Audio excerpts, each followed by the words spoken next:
मुसाफिर हूँ मैं दूर का दीवाना हूँ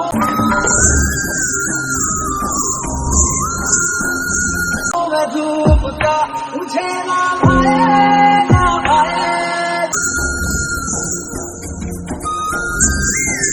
ना भाए चाहे। दोस्तों आज आप लोग मेरे साथ में देखने वाले हैं कि अंजलि दिल्ली में क्या कर रही हैं। तो मैं आपको बताऊंगी कि यहाँ पर क्या चल रहा है। और आप लोग जानते तो हैं कि अंजलि दिल्ली पहुँच गई थी। वहाँ पर एक एस्ट्रोलॉजर जो मैम है उनसे भी मिल लिया था और अब ये इनकी फ्रेंड हैं और ये लोग अभी साथ में खाना खाने जा रहे हैं।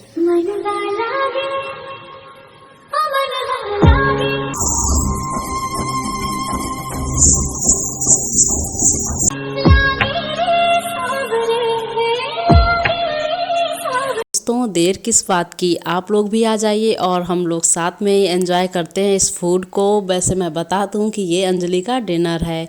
तो दोस्तों कैसी लगी आप लोगों को ये वीडियो अपने कमेंट्स में ज़रूर बताइएगा।